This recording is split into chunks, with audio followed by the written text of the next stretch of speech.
안녕하세요. 저는 가게를 운영하며 두 아들을 키우고 있는 30대 후반의 싱글맘입니다. 이혼한 건 꽤 됐지만 이제야 제 이혼에 대해 이야기할 용기가 생긴 것 같아요. 솔직하게 말하면 다 잊은 줄 알았고 꼭꼭 덮어뒀다고 생각했거든요. 이혼이라는 게 환영받을 일은 절대 아니라는 데에 저도 솔직히 동감하는 편이에요.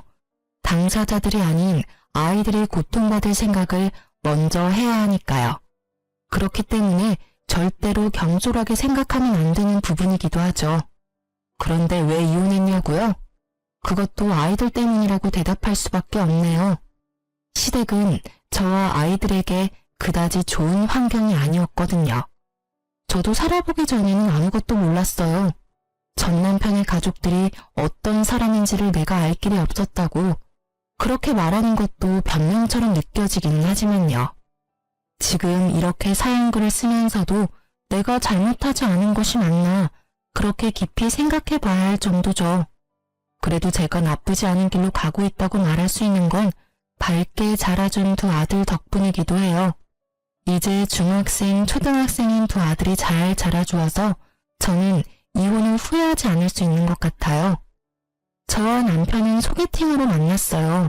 조금은 이른 나이에 결혼을 하게 됐고 아이를 낳았죠. 전 어릴 때부터 요리에 관심이 많았어요. 특히 양식을 좋아했는데 아마 동생 때문이었을 거예요. 나이 차가 많이 나는 남동생에게 맛있는 걸 해주고 싶어서 고등학교 들어갈 무렵부터는 제대로 음식을 배워서 요리해주곤 했거든요. 그렇게 대학도 들어가지 않고 고등학교 졸업과 동시에 장사가 잘 되는 큰 규모의 가게에 취직해 일했어요. 그리고 20대 초반에 남편을 만나게 됐고 20대 중반에는 결혼하게 됐어요. 당시 저는 요리사라고 하기도 어려운 말단 직원이었고 경력을 쌓고 말고 할 것도 없이 임신으로 퇴사까지 하게 됐어요. 그래도 그게 싫지는 않았어요. 요리는 언제든 다시 시작해도 된다고 생각했고 무엇보다 아이가 생겼다는 것이 저에게는 큰 기쁨이었거든요. 그런 저의 결혼 생활에 단 하나의 문제가 있었다면 하나부터 열까지 간섭하는 시모 때문이었어요. 당시에도 꽤 큰 규모의 음식점을 운영하는 시모와 시부는 제게 꽤나 스트레스가 되는 존재였어요. 시모는 하나부터 열까지 잔소리를 해대고 시부는 그 잔소리가 들리지도 않는지 말리지도 동조하지도 않고 아예 투명 인간처럼 굴었어요. 보통 며느리사랑은 시아버지라는 말을 하잖아요. 근데 저희 시부는 정반대였어요. 아예 저는 남처럼 대하더라고요. 그래도 그런 시부가 시모보다는 더 괜찮았다고 하면 시모가 얼마나 심각한 간섭을 했는지 감이 대충 오시죠? 저와 시모의 갈등이 시작된 건 아이를 임신했을 때부터였어요. 제가 임신 사실을 알렸을 때부터 시모는 먹는 것, 행동하는 것, 생각하는 것까지 통제하려 했어요. 물론 지금이야 통제라는 단어를 쓰고 있지만 당시에 아무것도 모르던 저는 그게 통제가 아니라 사랑이며 관심이라고 생각했죠. 첫 손주에 대한 사랑이 지극하다고 생각했거든요. 그런데 그 인상이 송두리째 바뀐 일이 벌어졌어요. 바로 출산 당일이었어요. 저는 진통이 오는 상태로 병원에 가 있는 상황이었어요. 남편은 직장에 있어서 오는데 시간이 오래 걸리고 친정 부모님을 부르자니 그날따라 두 분이 모임에 가셨거든요. 결국은 시어머니를 불러 함께 병원에 있었어요. 그런데 진통을 겪는 저에게 시모가 엄한 표정으로 말하더군요. 아가, 너 절대로 제왕절개하면 안 된다. 그거 하면 애가 공부를 못한대. 그러니까 무슨 일이 있어도 자연분만 해. 그 말에 저는 뭣도 모르고 고개만 끄덕였어요. 솔직히 아무것도 모른 채 임신해서 지금처럼 정보가 많지도 않은 시대에 제가 어떻게 했겠어요? 그냥 고개만 끄덕일 수밖에 없었죠. 그리고 그 정신없는데 한 가지를 더 말하더군요. 그리고 애 낳으면 절대 조리원 가지 말고 시댁 오거라. 조리원 가면 애 제대로 안아보지도 못하고 애 정서상 안 좋아. 그 말에 저는 또 고개를 끄덕였죠. 안 간다고 말할 수 있는 정신이 없었어요. 고통이 몰아쳤다가 잠시 조용해졌다가 다시 몰아치는데 진짜 생각을 할 수가 없었거든요. 그렇게 10시간을 넘게 진통했는데 결국은 애가 나오지 않자 의료진은 급박하게 말하더라고요. 이대로는 애도 산모도 위험하다. 긴급하게 제왕절개를 해야겠다고요. 그 대사를 제가 들을 줄은 몰랐지만 너무 아파서 알겠다고 대답했어요. 그렇게 애가 나왔는데 밖에는 시모가 없고 남편이 기다리고 있더군요. 병실에 들어가 있는데 좀 지나서 시모가 병실 문을 벌컥 열고는 화난 얼굴로 들어오더군요. 내가 제왕절개 절대로 하지 말라고 한 말 못 들었니? 우리 손주 머리 나빠지면 네가 책임질 거야? 남들은 잘만 하는 자연분만을 왜 못해서 제왕절개를 해? 그만큼 들었으면 나 같으면 5기로라도 자연분만 하겠다. 그걸 못 참고. 어머님, 근데 의사 선생님이 제왕절개 안 하면 너무 위험하다고 했어요. 저도 아이도. 저도 일부러 그런 건 아니고요. 의사 선생님한테 물어보시면 정확하게 아실 거예요. 의사가 뭘 알아? 그 사람들은 그냥 애만 빼주면 되는 사람들이라고. 네가 해달라고 했으니까 해줬겠지. 결국은 화만 마구 낸 시모는 씩씩거리며 집으로 돌아갔어요. 저는 출산을 하고도 욕을 얻어먹는 기이한 경험을 했죠. 그 뒤에 친정엄마가 왔는데 결국 울어버렸어요. 부모님은 제가 임신으로 고생한 것 때문에 운다고 생각하신 것 같더라고요. 그냥 별말 없이 그런 거라고 생각하게 놔뒀어요. 시모 때문이라고 말하면 당장이라도 저를 끌고 갈 것 같았거든요. 그렇게 입원 후 조리원 대신 시모 집으로 향했어요. 시모는 화가 완전히 가라앉지는 않은 모습이었지만 그래도 최소한의 준비는 다 해놓은 상태였어요. 그러나 다른 부분에서 시모와의 마찰은 바로 생겼어요. 너 분유는 왜 가져왔어? 애한테는 모유야. 모유를 먹여야 애가 튼튼하게 크는 건 모르니? 분유 다 갖다 버리거라. 애가 아무것도 모르고 임신을 해? 분유를 준비하라고 일러준 건 저희 친정엄마였어요. 친정엄마가 모유가 잘 안 나오는 체질이었다고 하더라고요. 저도 마찬가지였는지 병원에서 애 젖 물렸는데 젖도 안 나오는 데다가 애는 거부하고 완전 난리였죠. 그래서 어쩔 수 없이 분유를 먹였던 거고요. 제가 말할 틈도 없이 시모는 제 가슴을 꺼내더니 마구잡이로 쥐어짜며 억지로 모유를 빼내려고 하더군요. 정말 통증이 상상 이상이라 앓는 소리가 날 정도였거든요. 그렇게 조금이라도 나오면 이번에는 애가 안 먹는 거예요. 아마 아이 입 크기가 작아서 젖을 제대로 못 물었던 것 같아요. 그것도 모르는지 억지로 애한테 모유를 먹이려니 애는 얼굴이 벌겋게 될 정도로 목을 돌려 거부를 하더군요. 결국 모유 먹이기가 실패하자 시모는 화가 난 듯 보였어요. 야, 모유가 이렇게 안 나올 수가 있어? 너애 태교할 때 뭐 했어? 뭘 했는데 모유가 이렇게 안 나와? 아우 정말 미쳐. 진짜 넌 뭐 하나 제대로 하는 게 하나도 없니? 결국 꽥 소리를 지른 시모 때문에 애는 놀라서 경계하듯 울고 저는 너무 놀라 아이를 얼른 시모 품에서 빼앗고 몸을 돌렸어요. 그 탓에 시모는 엉덩방아를 찍어버렸지만 그런 게 눈에 들어올 리가 있나요?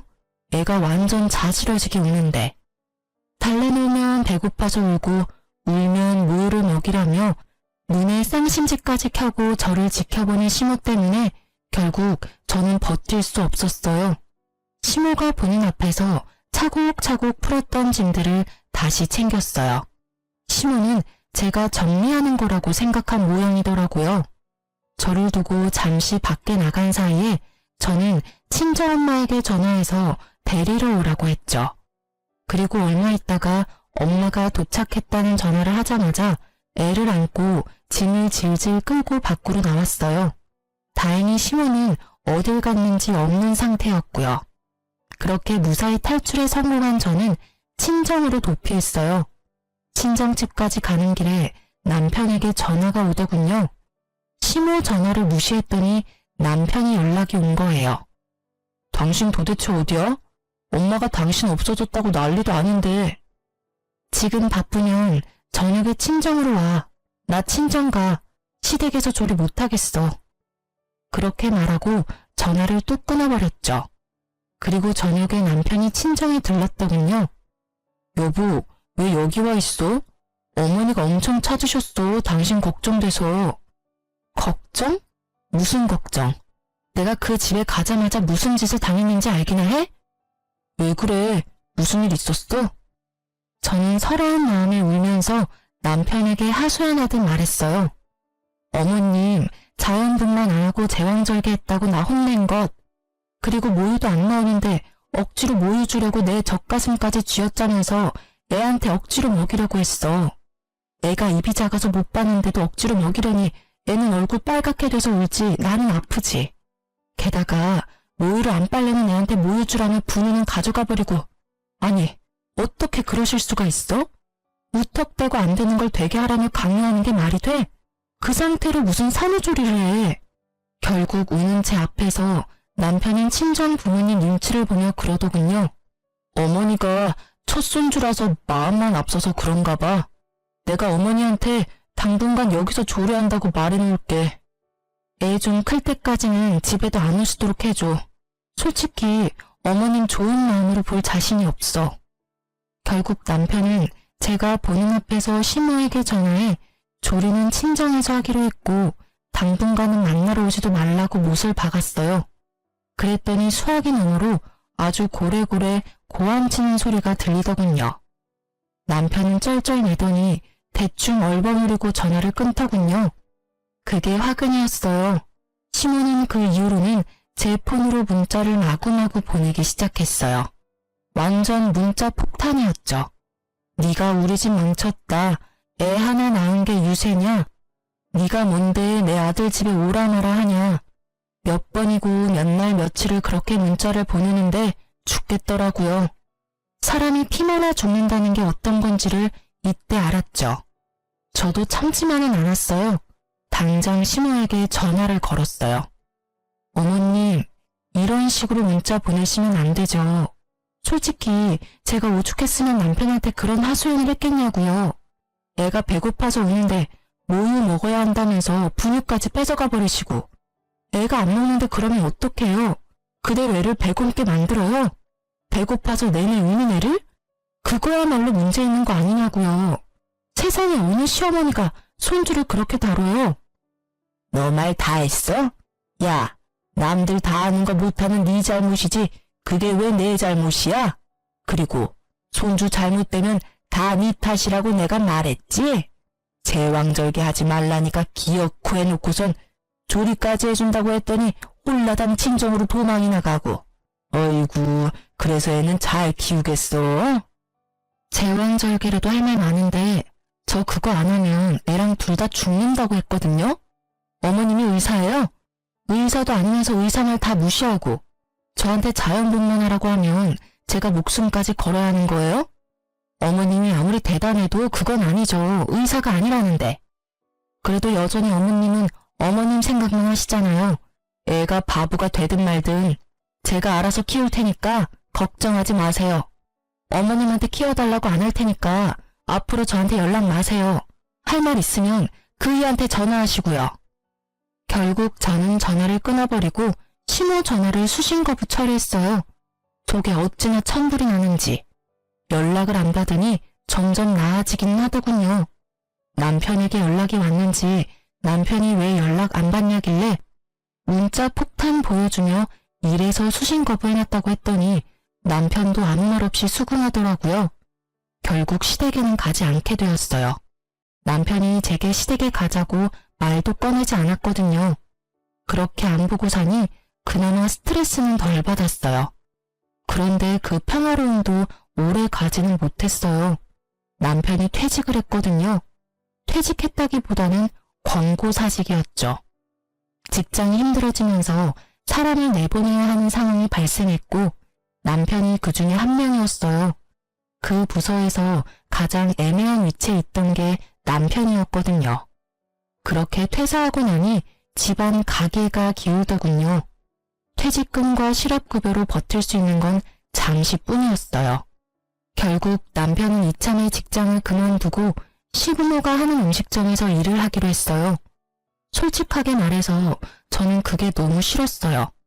가족 병행이라는 것도 별로였지만 시모 성격을 아니 분명히 남편에게도 간섭할 게 분명했거든요. 당시에 저는 다른 곳에서 보조 셰프로 일하고 있었는데 월급은 그리 많지 않았어요. 예전만큼 돈을 벌지 못하자 남편이 저에게 이야기를 하나 꺼내더군요. 혹시 우리 부모님 가게에서 같이 일할 생각은 없어? 한 사람이 문제 일으켜서 나가는데 다른 사람 뽑으려니. 솔직히 가족한테 돈 나누는 게 돈이 더 돼. 순수익을 4등분해서 준다고 하니까 우리도 꽤 벌 수 있을 거고. 가게 규모가 꽤 크니까 금방 쉬느라 까먹은 돈들 다 메울 수 있겠지. 당신이 양식이 전공이라는 건 알지만 배우면 잘할 수 있을 거고. 엄마한테는 내가 잘 말해놨어. 스트레스 주지 말라고. 엄마도 많이 수그러들었거든? 아마 예전처럼 그렇게 굴지는 않을 거야. 손주도 보고 싶어 하시고. 애가 당시에 4살이었는데 남편이 시부모에게 애의 사진이나 동영상을 자주 보여줬대요. 또래보다 뭐든 빨랐던 아이인데다 똑똑했거든요. 시모는 제왕절개에서 애가 바보가 될 거라며 비아냥거렸지만 제왕절개를 해도 애는 잘만 나온걸요. 동영상으로 손주를 보니 직접 보고 싶은 마음이 컸나 봐요. 저에게 스트레스를 주지 않는다는 조건으로 제게 일하자고 하는 거였어요. 저는 고민했어요. 물론 마음이야 절대 가고 싶진 않았죠. 하지만 아무래도 집안 경제가 무너지는 건 더 큰일이긴 했거든요. 애가 크면서 돈 될 곳은 더 많은데 이렇게 까먹기만 하면 돈도 모으지도 못하고 은행에 노예만 될까 걱정되기도 했고요. 결국은 시댁 가게에서 일하기로 결정했어요. 그렇게 간 첫날은 그렇게 어색했는데 시모도 남편과 약속한 게 있어서 그런지 별로 나쁘게 대하지는 않더군요. 가게는 크고 넓었지만 위생 상태는 정말 엉망이었어요. 처음에는 제가 혼자 치웠는데 치워도 늘어만 가는 때와 얼룩에 정말 포기하고 싶은 마음밖에 없었어요. 게다가 다른 사람들은 그 상태를 당연하게 생각하더군요. 음식점 하면서 깨끗하게 어떻게 유지하냐고요. 돈 못 버는 음식점이나 그런 곳에 신경 쓴다며 어이없는 소리만 하시더라고요. 그렇게 몇 개월 일하는데 하루는 속이 너무 안 좋았어요. 울렁거리고 답답하게 체한 것 같았는데 그 순간 제가 생리할 기간이 지났다는 생각이 든 거예요. 혹시나 싶어 확인했더니 정확한 2줄이 나오더군요. 저는 너무 기뻤어요. 둘째는 사랑이라고 친구들에게 들었고 첫째가 크니까 둘째 보고 싶은 마음도 있었거든요. 너무 즐거운 마음에 남편에게 그날 저녁 바로 확인시켜줬어요. 남편이 어찌나 좋아하던지. 남편은 시모에게 이야기하면 좋아하실 거라고 내일 당장 말하자고 하더군요. 솔직히 첫째 때 좋은 기억이 없어서 시모에게 알리고 싶지는 않았지만 어차피 임신했으면 만삭이 되면 일을 못하게 될 테니 미리 이야기하는 게 낫겠다 싶어 알겠다고 했죠. 그리고 다음날 남편과 제가 둘째 임신 소식을 알렸어요. 뭐? 너희 지금 우리한테 상의도 없이 애 가진 거야? 네? 저희가 상의해야 했나요? 저희는 그냥 어리둥절할 뿐이었어요. 시모는 완전 칠색팔색을 하며 소리를 질렀어요. 너희는 무슨 애들이 생각이 없어? 같이 일하고 있는데 네가 임신했다고 빠지면 일은 누가 해? 그러면 당분간 저를 대신할 사람을 뽑으면 되는 거 아닌가요? 저는 시모가 왜 화내는지를 모르겠더라고요. 제가 없으면 다른 사람을 뽑아 일을 시키면 되는데 왜 저한테 화를 내는지 이유를 전혀 모르겠더라고요. 외부 사람 들이는 거 나는 싫다고 했잖니. 게다가 원하는 것만 많고 일은 안 하려고 하고 쓸데없는 짓이나 하고. 나는 그런 거 싫어. 이제야 오붓하게 우리 가족끼리 일 좀 하겠다 싶었는데 이게 뭐니? 너 임신했다고 뭐 맡겨가며 일할 생각하지 마. 어차피 원치도 않는 둘째 임신했는데 너한테 거기까지 신경 쓸 겨를 없어. 악담도 이런 악담이 없었죠. 정말 어이없는 표정으로 저는 남편과 시부를 바라봤어요.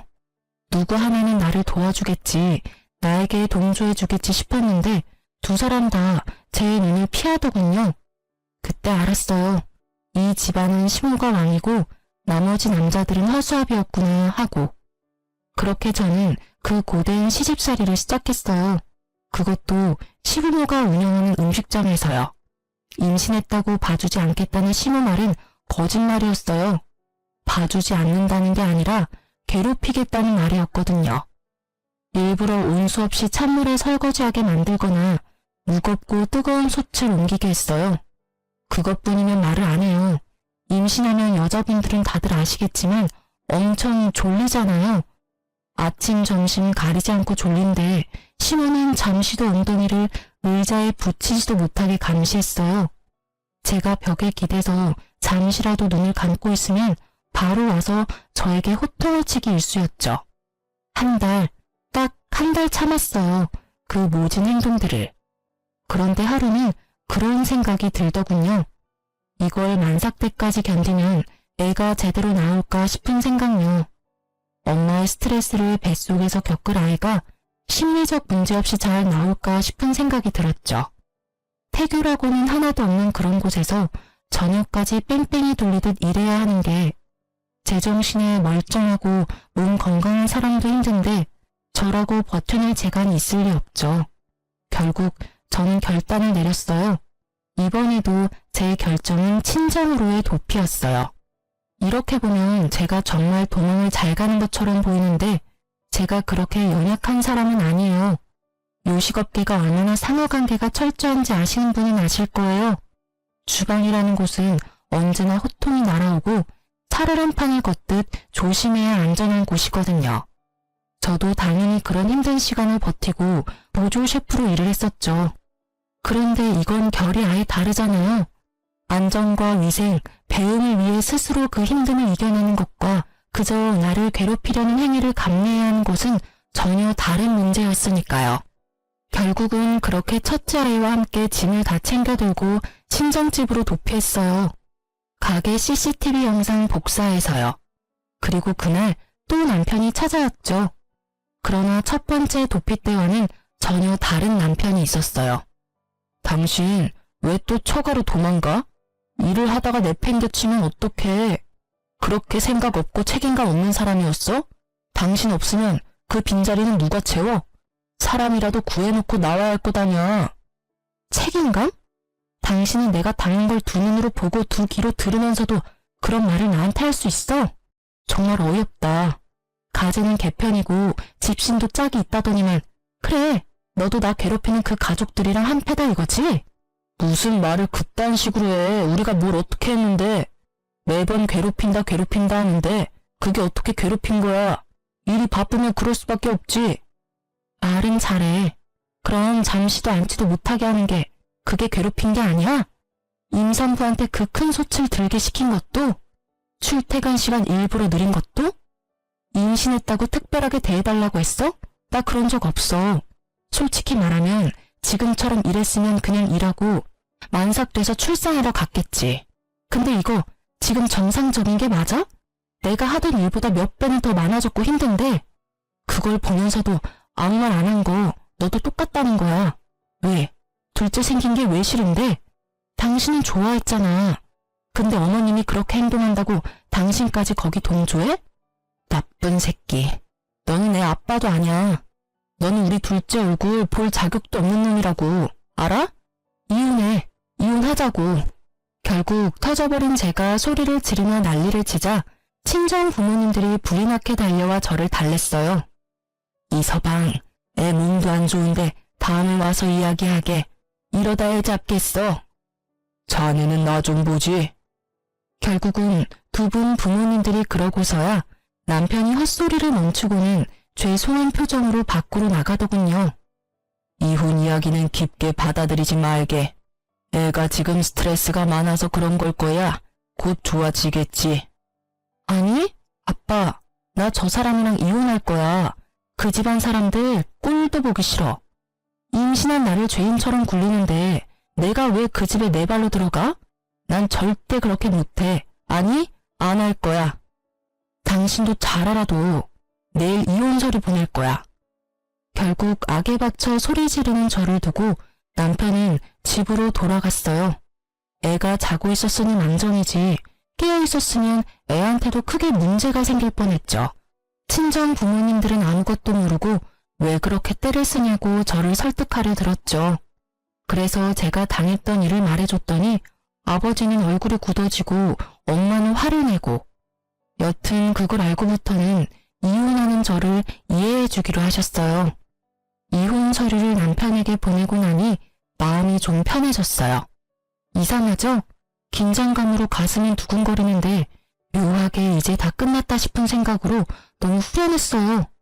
그런데 그날 저녁 남편이 저를 집으로 부르더군요. 할 말이 있다고 말이죠. 저는 애를 두고 같이 살던 집으로 향했어요. 그런데 집에 도착하니 배신감이 짜르르 들더라고요. 거기에는 남편뿐만 아니라 시모까지 같이 있었거든요. 우리끼리 이야기해서 끝낼 문제가 아닌 것 같아서 어머니도 불렀어. 무슨 이야기를 더 해야 끝나? 서류 정리되면 끝나는 거지. 나는 할 말 없고 더 이상 이야기도 하고 싶지도 않아. 왜 할 이야기가 없니?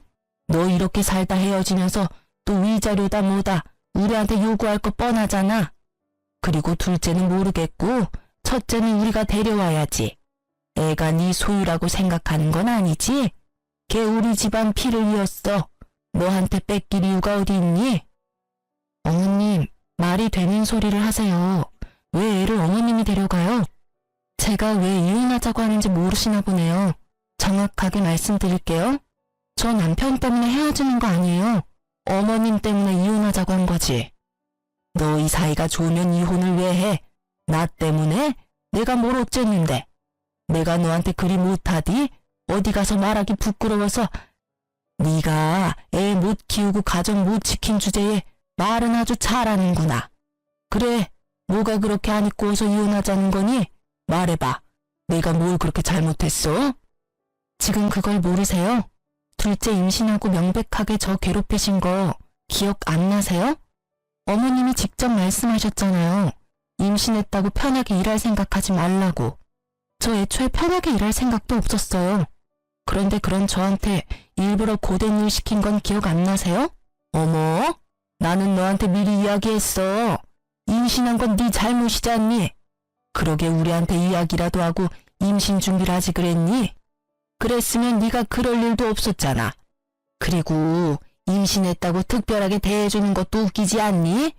나 때는 임신해도 밭일해야 했고 눈치 보며 음식도 줄여야 했어. 그런데 너는 같이 일하면서 혼자 임신해버리고 남은 사람들 고생할 건 생각도 안 하는 이기주의자잖니? 그게 어떻게 이기주의예요?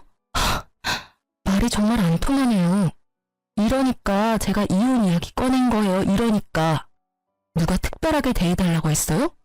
최소한 태어날 아이가 이 집안에서 축복은 받아야 하잖아요. 그런데 애가 졌다고 도리어 더 괴롭히시다니 누가 봐도 문제 있는 건 어머님이시라고요. 게다가 애 태어나면 어떻게 할 건지 눈에 훤히 보이는데 이 상황에서 출산을 해요? 솔직히 말해서 1초도 있고 싶지 않아요. 그리고 우리 첫째 데려갈 생각 꿈도 꾸지 마세요. 애가 어머님만 보면 자지러지게 우는 거 모르세요? 낯을 가리는 수준이 아니라고요. 그런 애를 어떻게... 게다가 임신한 임산부를 이렇게 홀대하는데 애라고 잘 봐주시겠어요? 조금이라도 마음에 안 들면 저한테 한 것처럼 모질게 굴겠죠. 오냐, 뚫린 입이라고 아주 시어머니한테 못하는 말이 없구나. 네가 그렇게 잘났어? 네가 뭐든 다 안다고 착각하지 마. 그리고 애 안 주면 그 애한테도 우리 집 재산은 안 줄 거야. 상속 같은 거 받을 생각 하지도 마. 그딴 돈 필요 없어요. 우리 집에도 돈 있거든요. 애 놔두고 돈. 누가 애 양육에 더 잘 어울릴지는 나중에 따져보면 알겠죠. 그리고 그런 착각 안 하니까 이혼 변호사 만나러 갈 거예요. 있었던 일 다 이야기하고 애를 제가 데려올 수 있는 방법 찾을 거니까요. 그리고 미리 말해두는데 둘째 임신 중에 일 과하게 시킨 것도 친권 양육권 지정하기 전에 다 말할 거니까 알아서들 잘 준비하세요. 그렇게 이야기하고 저는 홀로 집으로 돌아왔어요. 너무 화가 났어요. 남편이 제 편을 들어주고 안 들어주고는 이제 상관없었어요. 그냥 자기들만 가족이라고 저를 그런 식으로 내모는 게 너무 열받았거든요. 게다가 애 안 주겠다니. 재산으로 협박하는 천박한 모습이라니. 저는 시간이 지날수록 이 이혼에 대한 확신이 짙어졌어요. 제가 잘못한 게 아니라는 생각이 강하게 들었거든요. 뱃속의 아이 때문이라도 빨리 모든 걸 정리하고 싶은 마음뿐이었어요. 결국 저는 남편과 이혼을 했고 당시에는 최대한 받을 수 있을 만큼은 받았어요. 아이 친권과 양육권도 아슬아슬하게 제가 지인의 가게에 취직하면서 제게 좀 더 유리하게 진행됐고요. 그리고 몇 달 지나지 않아 시부모 가게 앞을 지날 일이 있었는데 문이 닫혀 있더라고요. 으스스한 게 그 큰 부지에 가게가 닫혀 있으니 보기 너무 안 좋더라고요. 무슨 일로 저렇게 되어 있나 싶었는데 폐업 처리라고 크게 붙어 있더라고요. 저는 집에 돌아와서 친정엄마에게 물어봤죠. 혹시 전 남편 가게 어떻게 됐는지 아냐고요. 솔직히 저는 그쪽으로는 눈도 두기 싫은 사람이라 여태껏 소식을 궁금해하지도 않았거든요. 너 몰랐어?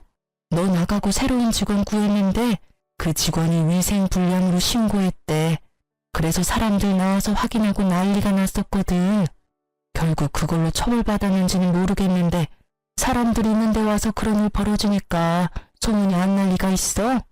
아무리 그래도 동네 장사인데 관광객 상대는 몰라도 동네에서 그러면 이미 끝장난 거지. 그 뒤로 영업은 계속했다는데 손님이 뚝 끊겨서 폐업 신고했다더라고. 근데 너 있을 때도 그랬어? 그 이야기 들으니 시모 가게에 불량했던 위생이 다시금 떠올랐죠. 아, 그런 게 있었지 하고요. 알고 있었다면 제가 먼저 신고했을지도 모르는데 그 당시에는 제 앞가림하는 것만으로도 바빠서 그런 건 생각도 못했거든요. 나 있을 때도 엄청 더러워서.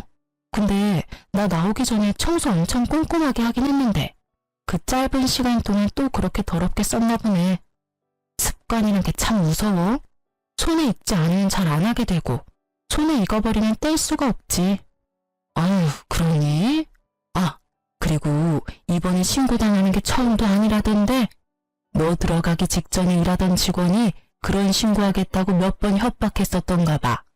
결국에는 너희 시어머니가 무마하려고 돈 좀 썼다던데 그러고도 이 꼴이니 2번이나 신고당한 셈 아니니?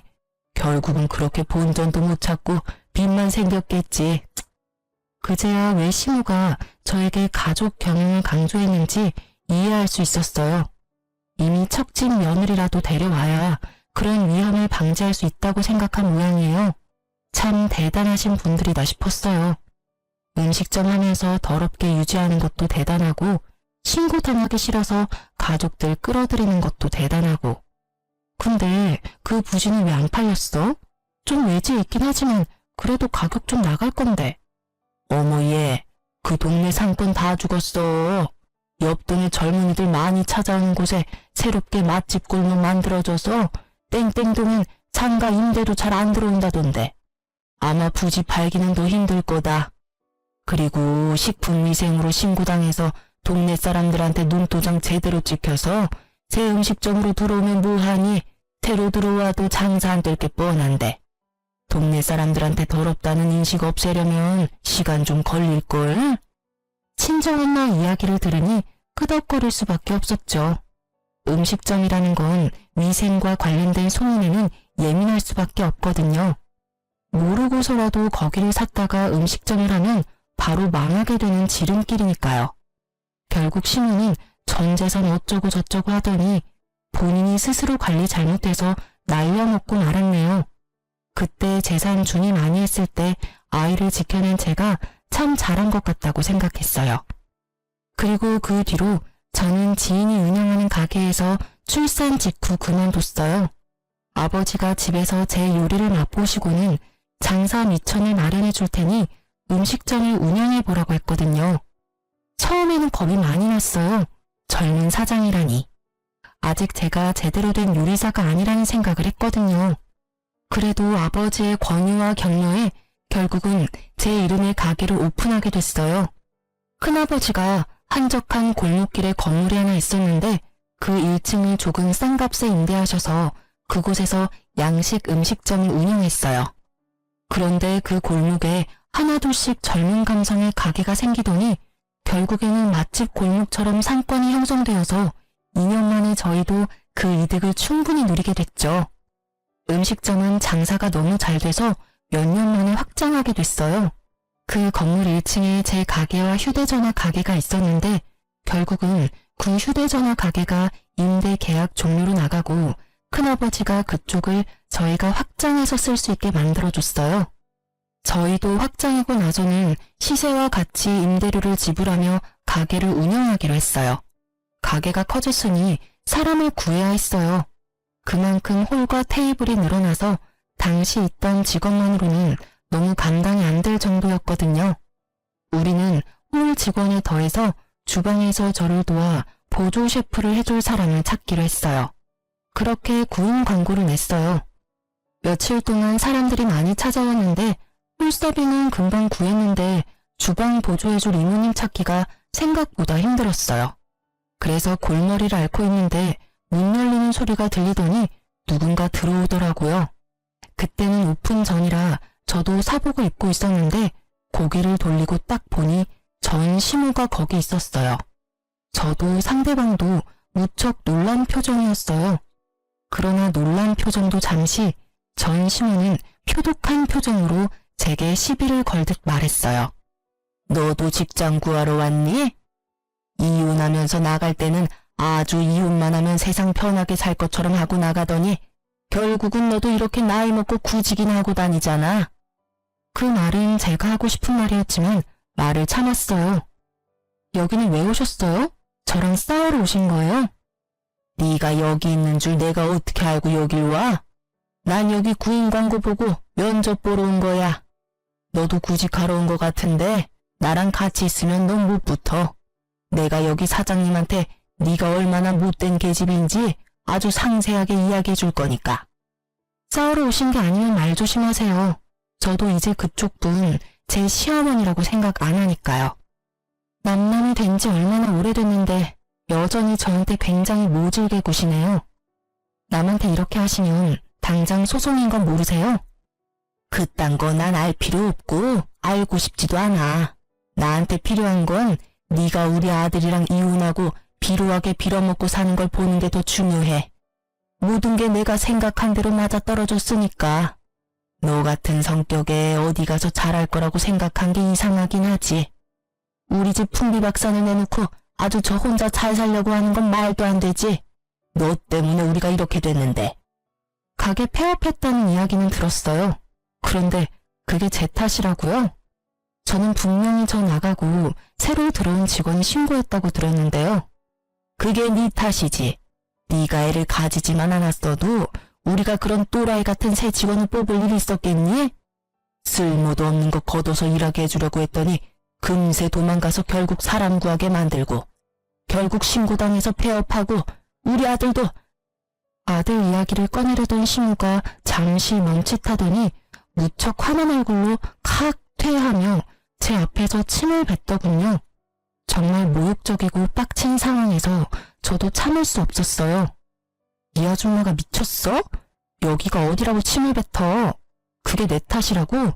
위생신경 쓰라고 말한 거 무시하는 것도 아줌마고 열심히 쓸고 닦는 나 무시하면서 생색낸다며 비아냥거린 것도 아줌마인데 왜 나한테 뒤집어 씌우는 거야?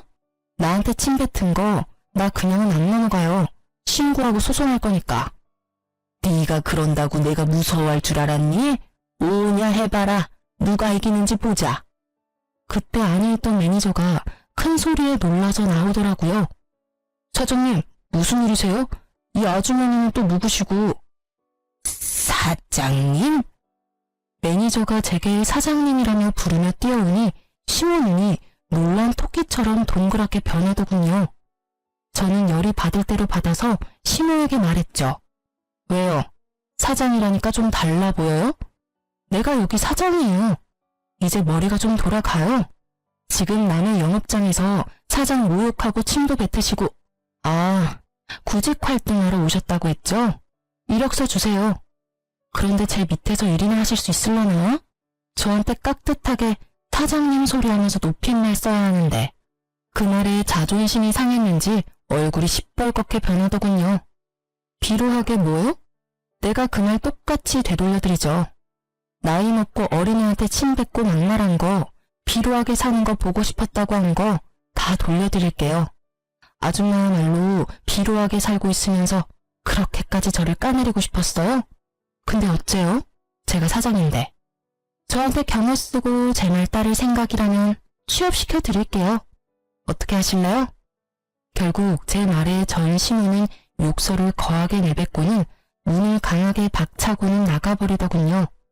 매니저는 이 상황에 그저 놀라서 멍했고 저는 그런 매니저에게 소금 좀 뿌리라고 했어요. 재수가 더럽게 없으려나 보다 하고요. 나중에 알고 보니 신우가 저한테 공격적으로 나온 이유가 있기는 하더라고요. 가게 폐업하고 가족 모두가 취업 전선으로 내몰렸다고 하더라고요. 동네에서 들리는 소문에 의하면 그 음식점 부지에 대출이 많이 껴있었더라고요. 평생을 장사라고 생각했는지 돈이 필요할 때마다 건물에 저당 잡고 써버릇했는데 막상 음식점이 망하니 달달이 내야 되는 이자도 내기 힘든 실정인 것 같더라고요. 전 남편은 전공을 살려보려 했지만 능력이 없는지 취직 다 실패하고 공사장에서 일용직 일하다가 허리 다쳐서 병원 신세를 지고 있다더군요. 그리고 시부는 배달일 하면 돈 버는데 체력이 없으니 많이 벌지도 못하고 병원비만 더 든다고 하고요. 그리고 시부는 제가 본 그대로였죠. 받아주는 곳 없어서 이곳저곳 떠돌아다니며 일하다가 같이 일하는 동료랑 싸워서 퇴사하고 뭐 그런 상황이었더라고요. 솔직히 남의 불행에 즐거워하지는 못하겠는데 이상하게 이해는 되더라고요. 그 사람들이 그렇게 될 거라는 예상을 한 건 아니었지만 좋은 결말을 가지지는 못할 거라는 생각은 했죠. 저에게 한 행동을 보면 다른 사람과도 크게 잘 지낼 거라는 상상은 되지 않으니까요. 전 신우를 만난 건 그때가 마지막이었고 지금은 어디서 뭘 하는지 알지 못해요. 무소식이 희소식이라고 연락 없는 지금을 그냥 즐기면서 살아요. 여자 혼자놈으로 애 둘 키우면서 그래도 좀 더 잘 살 수 있었던 건 부모님 도움이 없었으면 절대 안 될 일이었어요. 그래서 저는 이혼을 하고 나면 주변 사람들의 호의를 동정이라 생각 말고 주는 건 다 받아야 한다고 생각해요. 그랬기 때문에 지금의 제가 있는 거니까요. 제가 자존심을 세우고자 또는 떨어진 자존감이 안 될 거라고 생각하며 아예 시도를 포기했다면 이런 결과는 얻지 못했을 수도 있죠. 그리고 그때 제 선택을 후회 없게 만들어준 두 아들의 존재가 제게는 여전히 소중해요. 혼자 되고 경영인이 되고 나서는 주변 사람들이 소개를 해주기도 했어요. 그렇지만 다 거절했어요. 솔직하게 말하면 이혼하고 나서 음식점을 운영하는 것보다 재혼을 했다면 더 편하게는 살 수 있었을지도 모르죠. 그렇지만 그렇게 했다면 두 아들이 지금처럼 밝고 건강하게 자라지는 못했을지도 모른다는 생각을 해요. 앞날은 아무도 알 수 없는 거긴 하지만 그래도 제가 다른 데 눈 돌리지 않고 아이들을 위해 애써온 것만은 정말이거든요. 음식점을 운영하면서 초반에는 힘들기도 했고 여러 가지 문제도 많았어요. 이혼하면 다 해결되는 게 아니라 더 많은 문제가 산적해 있을 테지만 내가 인간 취급받지 못한다는 거, 내 아이가 받을 취급을 생각하면 이혼이 더 나은 선택이었다고 말할 수 있겠네요. 글을 쓰면서 제 인생을 정리해보니 시작되는 모호했던 마음들이 지금은 정말 한 점의 후회도 없어진 듯해요. 글을 쓴 보람이 있는 하루였네요. 그리고 저의 긴 글 시간 들여 읽고 들어주신 분들에게 감사한 마음을 전합니다. 다들 오늘도 좋은 하루 되세요.